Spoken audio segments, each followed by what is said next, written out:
How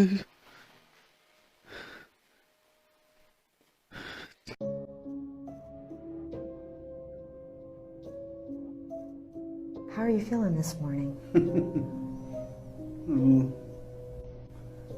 A little numb. I mean, I don't know how you would expect someone to feel. I mean, if they told you tomorrow you're dying, how would you feel? After 28 years of this, it's been in this box for 28 years. It's a release. My punishment's over. They can't hurt me. How you're going to be, at 9:30 tomorrow morning? Are you prepared? I'm prepared. I'm all right. I'm all right with it. And how?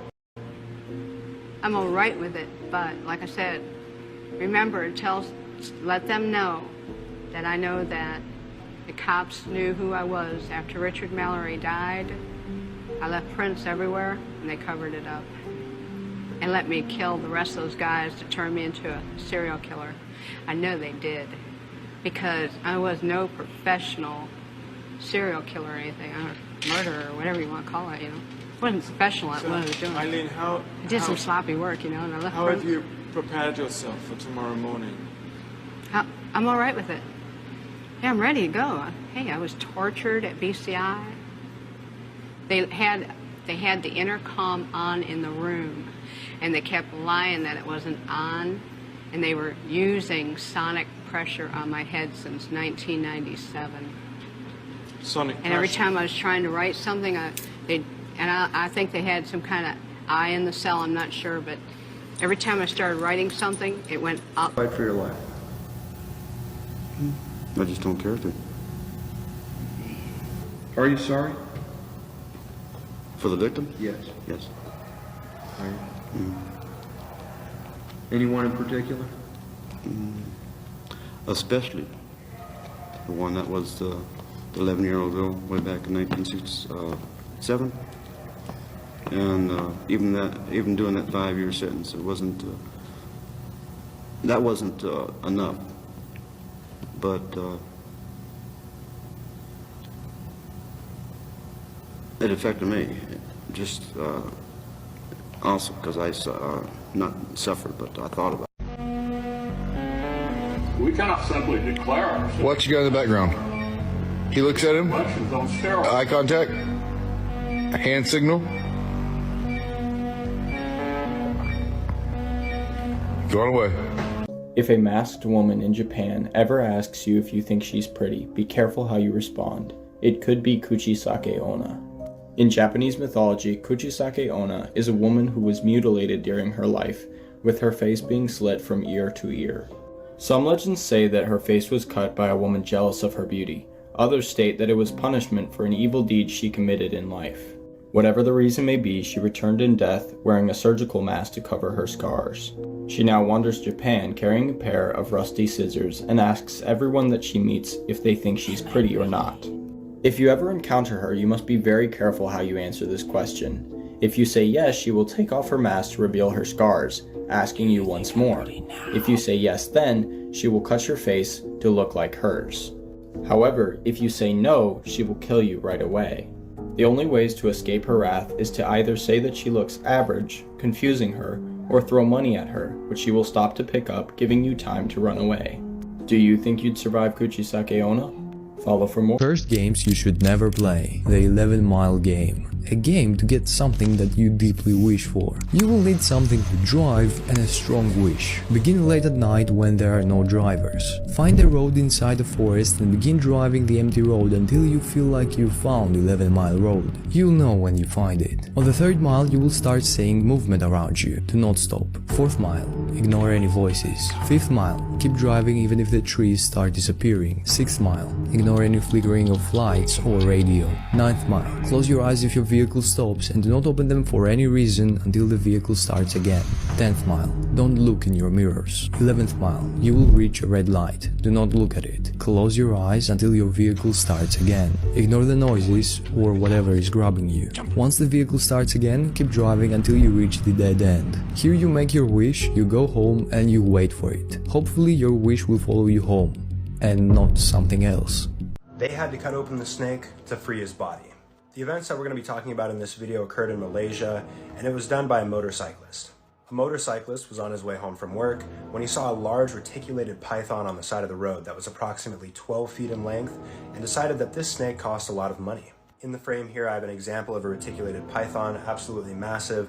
So as you can see, this guy wanted to get his hands on it. He figured that if he could take it home, he could sell it for a lot of money as a pet to somebody else. He actually succeeded in capturing the python initially. He hopped back on his bike and he went home to celebrate. But on the way home, the snake did a counterattack and ended up twisting itself around him and constricting him. This caused him to veer off the road and to crash his bike. The snake, having won round 2, decided to have a victory meal, and this is where they found him the next morning, just like this, inside the snake. And this is why 3 of the stupidest ways serial killers have been caught.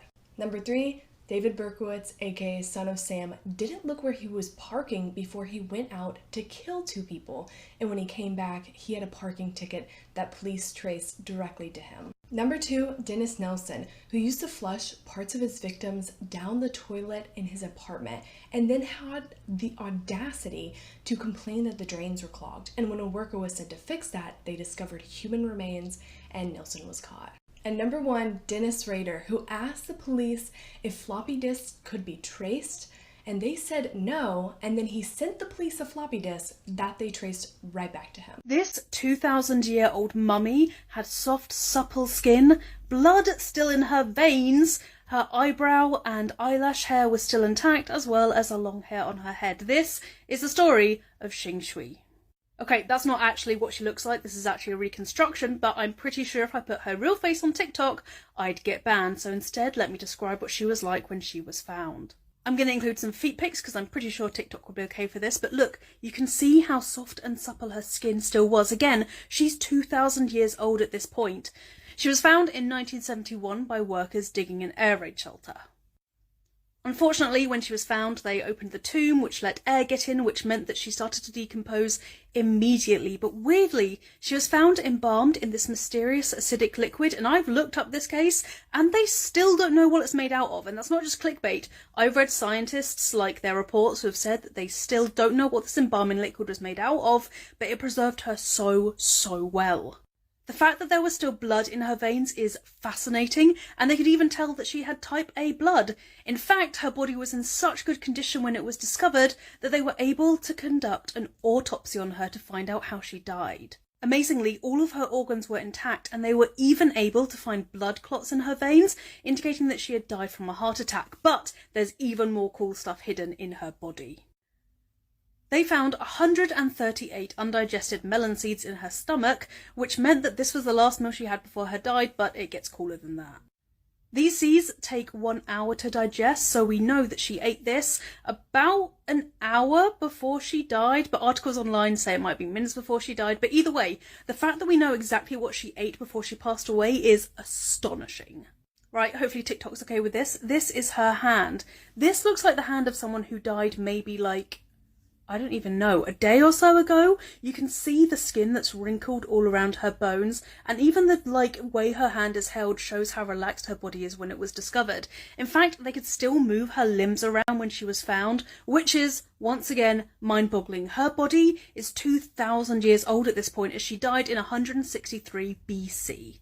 The reason she was preserved so well is that she was in an airtight coffin. In fact, she was in 4 airtight coffins made of pine wood that got increasingly smaller in size, so it was eventually kind of like a Russian doll.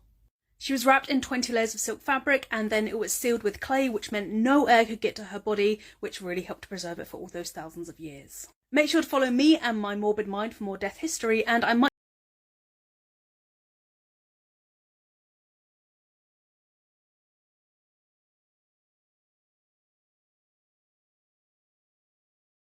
to see that in the comments below because she's amazing.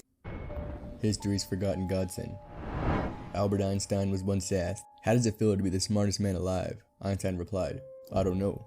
You'll have to ask Nikola Tesla." He could put together and take apart entire machines in his head, and could even memorize entire books from a young age. He may have had the greatest mind to ever walk this earth. Then again, he did gamble away all his money, dropped out of college, and moved to the USA with only pennies in his pocket. Luckily, he ended up being employed by Thomas Edison, who agreed that if Tesla fixed his DC generator invention to stop malfunctioning all the time, he would pay him $1 million for it. Of course, Tesla's great mind did it.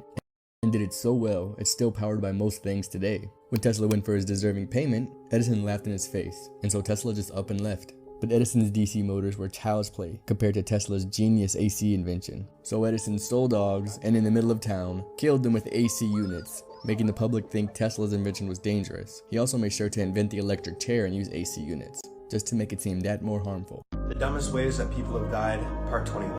In this video, we're visiting Odisha, India, and the year is 2018. A taxi driver is driving home from a wedding, but he has to go to the bathroom, so he pulls over so he can use the restroom. When he pulls over, he notices a large bear, and this bear seems to be injured, so he takes this as an opportunity to go up to the bear and try to take a selfie. There was one major issue with this though. The bear actually wasn't very injured, and when he went up to the bear to take a selfie, the bear got very agitated and attacked him. When the bear did attack the taxi driver, he charged him, pinned him to the ground, and mauled him. The guy didn't stand a chance. There is actually also a video that I'm not going to be able to show here because it will get taken down, but if you want to go watch that and viewer discretion is advised, then you can do that. A dog also did try to help, but this also did nothing to help scare the bear away. Follow for part 22. This is the unsolved case of Jessica Patrick. Jessica was last seen on August 31st, 2018, leaving Mountain View Motel in Smithers. The hotel was directly off Highway 16, which is also known as the Highway of Tears. She was 18 years old and had a young child. Her family reported her missing on September 3rd. They also got a search group together, and on September 15th, family found human remains located near a ski hill just outside Smithers. And on September 19th, they were confirmed to be Jessica's. Since that time, the case has gone almost silent. No cause of death has been released and no suspects have been named. Her family has spoken out with their frustrations in the way the case was handled. They say from the moment Jessica went missing, it was not taken seriously enough. And they find their point validated in the fact that it took the family's own search to find their remains. They also say the communication from authorities has been the bare minimum with no progress being made. They feel frustrated that the federal government has spent a lot of time and money on the National Inquiry for Missing Murdered Indigenous Women and Girls but isn't putting much into action. Creepy video for 164. The King Horror.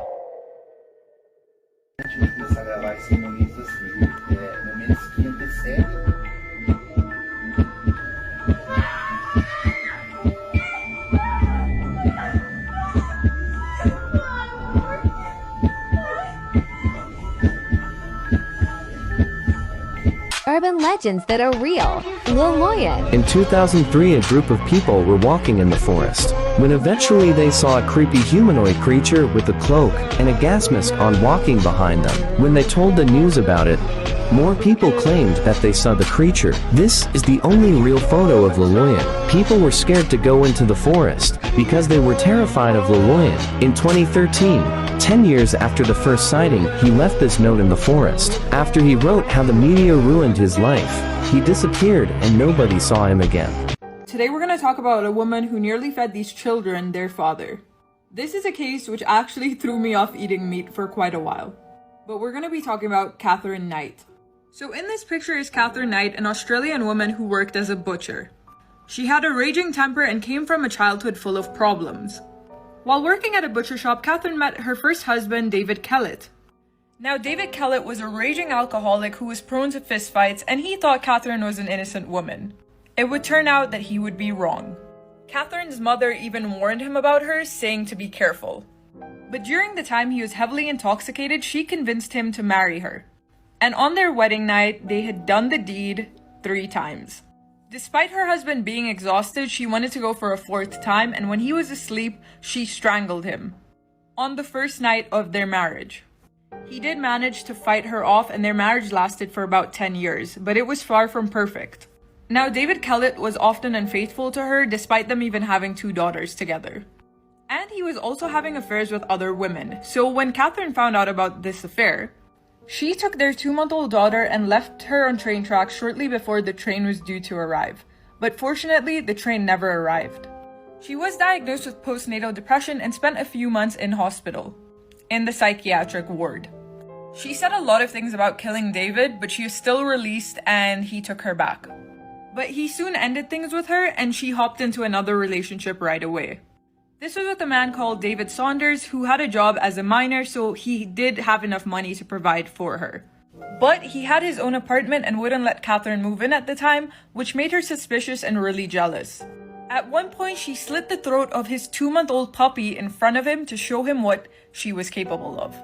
Still, after that, they stayed together for a year and had a daughter together, but months before the daughter was born, he left her because she tried to kill him with a pair of scissors.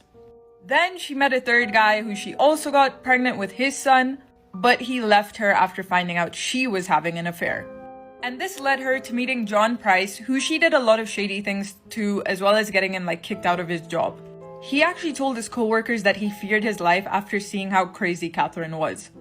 And when she suggested that they get married, things turned violent. Catherine ended up going to John Price's house, they ended up having intercourse, and shortly after he fell asleep, she stabbed him. 37 times. He did wake up, but he couldn't fight her off. She then skinned him and hung his body from a meat hook and started boiling his body parts. She also made a bunch of side dishes and set up the table for his kids. She left the plates of food ready for his children to eat him. Then attempted to take her own life, but it failed. Catherine was the first woman in Australian history to be sentenced to life in prison without possibility of parole. It doesn't make any sense. 2 hikers who went missing in 1989 on Mount Asaidake in Japan were found by rescuers in a helicopter thanks to a large SOS spelled out with logs nearby. There was only one problem. They didn't make that sign. Thinking that there might be another missing person, police went to investigate the sign only to discover the skeletal remains of another hiker, Kenji Iwamura, who had been missing since 1984. He was found alongside an audio recording in which a man calls out for help saying he's stuck on a cliff. But Kenji was found in a valley and his family couldn't positively ID the voice as his. Stranger still, he had no tools with him, at some point had sustained multiple broken bones, and the coroner ruled it would have been impossible for him to build the sign. Yet he had managed to cut down 19 trees and drag them into the clearing? 3 rabbit holes that will make you see the world differently. Endocrine disruptors.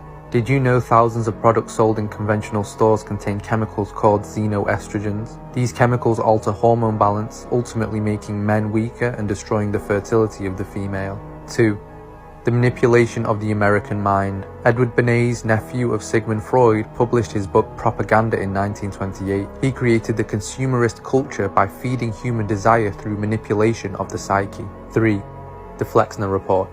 In 1910, Abraham Flexner, working with John D. Rockefeller, planned to take control of modern medicine. The Flexner Report details a new medical paradigm with its holistic modalities to be rendered as quackery. This is Robert the Doll. Legend has it, this doll is actually haunted. The story goes that the doll has supernatural abilities that allow it to move, change its facial expressions, and have a tendency to make giggling sounds.